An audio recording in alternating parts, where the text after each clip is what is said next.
Can you still score 330 plus in BITSAT 2025 और you are to late? अगर ये सवाल आपके मन में है तो ये वीडियो आपका यहाँ पे आंसर है। आपकी प्रिपरेशन लेवल भलाई किस भी लेवल पे हो, ये वीडियो आपके लिए जो है हेल्पफुल यहाँ पे साबित होगा। अब सबसे पहले तो यहाँ पे आपको समझना पड़ेगा कि एक्चुअल में आप किस सिचुएशन में अभी है, क्योंकि बिटसैट फर्स्ट अटेम्प्ट के लिए लगभग 20 दिन का यहाँ पे टाइम हमारे पास रह गया है।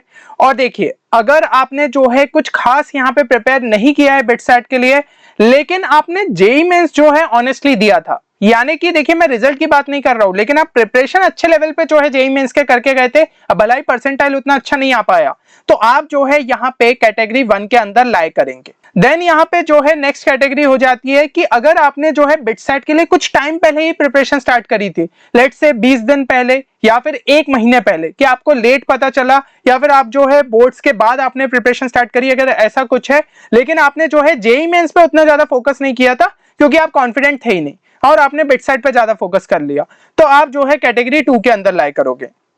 और अगर आपने जो है अभी तक कोई प्रिपरेशन ही नहीं करी है खास, ना जेईई के लिए ना बिटसैट के लिए, ऑलमोस्ट हम कह सकते हैं 0 लेवल पे, तो आप जो है लाई करते हो कैटेगरी 3 पे।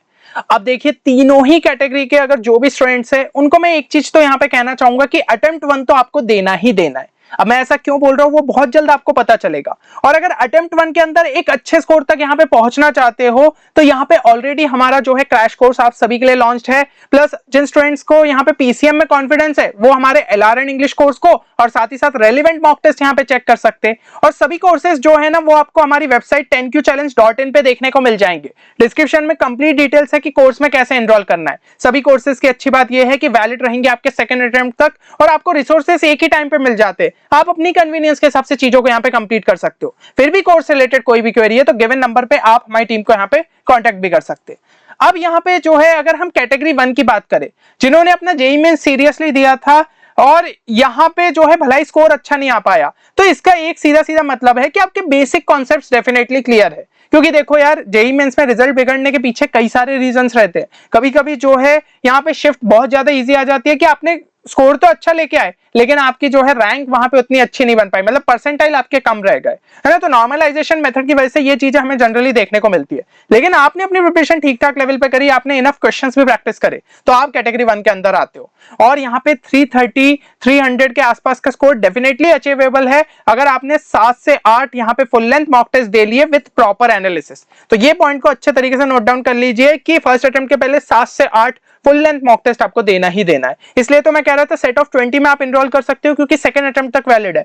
तो आप जो है आराम से यहाँ पे 20 मॉक टेस्ट दोगे, तो उससे आपका कॉन्फिडेंस एक अच्छे लेवल पे पहुंच जाएगा। सेकंड चीज ये है कि आप कम से कम आधा घंटा यहाँ पे एलआरएन इंग्लिश सेक्शन के लिए डेडिकेट करिए ही करिए, क्योंकि ये जो सेक्शन है ये स्कोरिंग है और 90 मार्क्स का है। अगर 80 प्लस या फिर 85 प्लस आपने निकाल लिया तो बहुत सारा काम तो आपका यहाँ पे आसान हो जाएगा। बाकी इसमें जो है आपको फिर एक ठीक ठीक स्कोर यहाँ पे निकालना रहेगा। अगली चीज ये है कि able to revise all your strong chapters with at least 20 to 30 questions daily practice of each chapter, मतलब 20 से 30 क्वेश्चन अपने स्ट्रॉन्ग चैप्टर्स के कर लेना चाहिए आपको। तो उससे क्या होगा, आपकी क्वेश्चन प्रॉब्लम सॉल्विंग स्किल्स भी जो है क्लियर हो जाएगी कि आप अपनी स्पीड जो है किस तरीके से मेंटेन कर पा रहे हो, क्योंकि BITSAT is all about speed and accuracy. तो आपको क्वेश्चन को सही तो सॉल्व करना ही है और कम से कम टाइम के अंदर सॉल्व करना है, तो वो क्वेश्चन प्रैक्टिस से ही आप जो है चीजों को क्लियर कर पाओगे।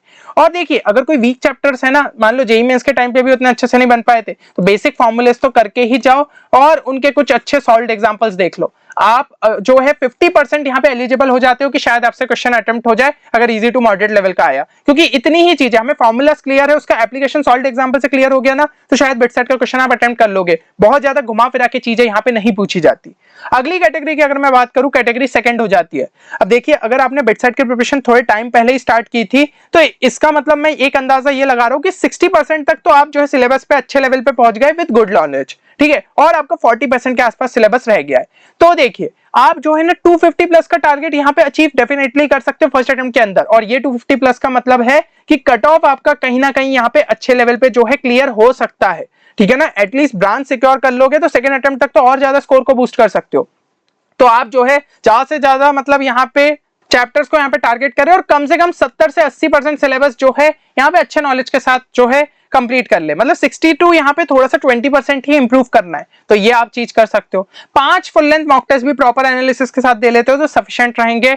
आधा घंटा आपको भी डिवोट करना है एलआर इंग्लिश के लिए, क्योंकि स्कोरिंग सेक्शन है, और जितने भी अपने स्ट्रॉन्ग चैप्टर्स हैं उनमें 15 से 20 क्वेश्चन तो ट्राई कर लो, ठीक है, जितने भी, क्योंकि अपन को सिलेबस भी कंप्लीट करना है, थ्योरी भी करना है, इसलिए 15 से 20 क्वेश्चन भी करते हो तो आपका जो है यहाँ पे एक आपको क्वेश्चन सॉल्विंग स्किल्स यहाँ पे डेवलप हो जाएगी, आपको कुछ कुछ बेसिक इंपॉर्टेंट क्वेश्चंस यहाँ पे क्लियर हो जाएंगे कि ऐसे बिटसेट में आ सकते। और देखिए बाकी बेसिक फॉर्मूलेस जो वीक चैप्टर्स के उनको सॉल्व्ड एग्जांपल के साथ आप यहाँ पे कंप्लीट कर लीजिए, ठीक है। अब यहाँ पे कैटेगरी 3 पे आते हैं। देखिए जिन्होंने अगर जेई बिटसेट किसी के लिए कोई खास प्रिपरेशन नहीं करी, हम कह सकते हैं लगभग 0 लेवल पे है, तो अब ऐसे वाले कैटेगरी के स्टूडेंट्स यहाँ पे क्या करें। तो देखिए मैं ये कहूंगा कि फर्स्ट अटेम्प्ट के अंदर 180 200 के लिए अगर आप टारगेट करो ना कहीं कर सकते हो, क्योंकि यहाँ पे आप एलआर एंड इंग्लिश पे अच्छे तरीके से फोकस कर लो, 80+ यहाँ पे निकाल सकते हो। तो 180 में से 80 का स्कोर अगर निकल गया तो 100 ही लाने, क्या 3 सब्जेक्ट मिला के 100 नंबर नहीं ला सकते। फॉर्मूलेस की भी अंडरस्टैंडिंग होगी ना, ये स्कोर तक पहुंच सकते हो। कई बार तो मैं आपके लिए शॉर्ट ट्रिक्स यहाँ पे लेके आ रहा हूँ, आपने अगर मेरी प्लेलिस्ट को यहाँ पे चेक करा होगा उसके अंदर ही मैंने आपको समझाया किस तरीके से शॉर्ट ट्रिक्स को अप्लाई कर सकते हो। तो बहुत सारे क्वेश्चन तो स्मार्टली आप सॉल्व कर सकते हो। इवन क्रैश कोर्स के अंदर भी मैथ्स में तो स्पेशली मैंने यहाँ पे आपको वो चीजें बताई है, क्योंकि ये स्मार्ट ट्रिक्स पिछले 5 साल से स्टूडेंट्स फॉलो करते आ रहे हैं, उनको कितना ज्यादा यूजफुल रहा है। क्वेश्चंस की स्पीड, उनकी जो है प्रॉब्लम सॉल्विंग की जो स्किल्स है वो इंप्रूव हुई है। तो ये चीज बिटसेट के लिए बहुत इंपॉर्टेंट होती है, और मैं यूट्यूब पे भी लेके आ रहा हूं ताकि आपको भी उससे हेल्प मिले। अब देखिए यहाँ पे अगर आप जो है कुछ हाई वेटेड चैप्टर्स को उठा लेते हो और उनको जो है ट्राई करो कि कंप्लीट कर लो, तो एक ठीक ठाक लेवल का जो है आपका सिलेबस यहाँ पे कंप्लीट हो जाएगा। जितने ज्यादा फॉर्मुलेस हो सके उनको कंप्लीट कर लीजिए, जितने ज्यादा इंपॉर्टेंट कॉन्सेप्ट्स हो सके, क्योंकि अगर फॉर्मूला बेस्ड क्वेश्चन आए तो उसके अलोंग जो है शायद आप यहाँ पे क्वेश्चन सॉल्व कर लो, सॉल्व्ड एग्जांपल्स उनके जो है आप साथ ही साथ चेक कर लीजिएगा। फिर से एक और चीज मैं रिपीट कर दूं, मैक्सिमम फोकस एलआर इंग्लिश पे रखना है। 70 75 80 के आसपास पहुंच गए तो जो बचा हुआ टारगेट है वो इजीली अचीव कर सकते हो। और यहाँ पे थ्योरेटिकल चैप्टर्स फिजिक्स के, केमिस्ट्री के आप जो है करिए जिनमें बहुत ज्यादा कॉन्सेप्चुअल चीजें नहीं है, रटने वाले चैप्टर से। इनऑर्गेनिक केमिस्ट्री हो गई, फिजिक्स में मॉडर्न फिजिक्स हो गया, सेमीकंडक्टर, थ्योरेटिकल चीजें हो गई, तो इससे यहाँ पे नंबर अगर निकल गए तो भी आपका काम बहुत लेवल पे यहाँ पे आसान हो जाएगा। और बाकी मैथ्स के जो है फॉर्मूले ज्यादा से ज्यादा कर लीजिए यूजिंग सॉल्व्ड एग्जांपल्स, तो यहाँ पे चीजें आप जो है अचीव कर सकते हो। अब यहाँ पे देखिए हम समझे अगर बिटसेट के सेकंड अटेम्प्ट के लिए तो 45 to 50 डेज के आसपास का ही टाइम रह गया है, कोई बहुत ज्यादा टाइम नहीं रह गया है। तो कैटेगरी 1 के स्टूडेंट्स को यहाँ पे क्या करना है कि फर्स्ट अटेम्प्ट के अंदर ही अपना बेस्ट दे के आना है, और अगर आपने जो है 300 के ऊपर यहाँ पे स्कोर निकाल लिया तो भाई आपका वैसे ही एक स्ट्रॉन्ग बैकअप हो जाएगा कि एक डिसेंट सीट मुझे आराम से मिल जाएगी, और फिर थोड़े से मार्क्स बूस्ट कर लोगे तो टॉप ब्रांच तक पहुंच जाओगे। बट अगर आपका स्कोर 300 से कम रह गया तो आपको अपनी मिस्टेक्स को आइडेंटिफाई करना फर्स्ट अटेम्प्ट के, और उस पर अगर वर्क कर लेते हो तो फिर जो है आप 300 330+ तक के स्कोर तक यहाँ पे पहुंच सकते हो।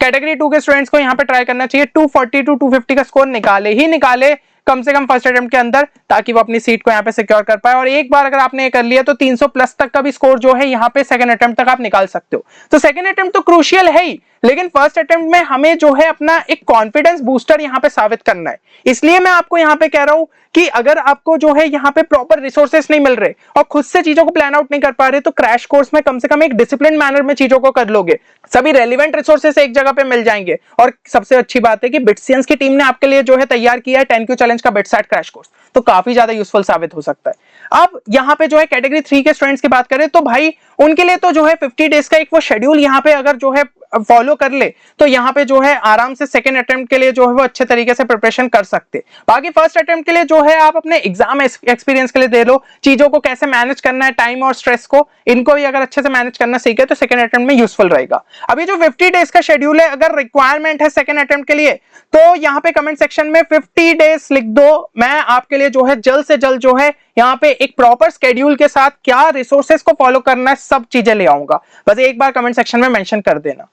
अब यहाँ पे वीडियो में आपको मेरे हिसाब से सारी चीजें क्लियर हो गई होगी, आप किस कैटेगरी के अंदर लाइक कर रहे हो, तो अब ये चीज कमेंट सेक्शन में मेंशन करो कौन सी कैटेगरी में लाइक कर रहे हो, और एक टारगेट आप जो है फर्स्ट अटेम्प्ट के लिए क्या लेते हुए चल रहे हो स्कोर वाइज, वो आप जो है मेंशन कर दीजिए। अगर आपका टारगेट यहाँ पे सेट है, आपको समझ में आ गया कैटेगरी कौन सी है, उस हिसाब से आप वर्क कर लेते हो तो वो टारगेट को अचीव कर सकते हो। और इवन अगर आप कैटेगरी 3 में भी आते हो ना, तो जो सेकंड अटेम्प्ट है उसमें आप एक बहुत बढ़िया जो है स्कोर यहाँ पे निकाल सकते हो। वो चीज आपको मेरे हिसाब से इस वीडियो से क्लियर हो ही गई होगी।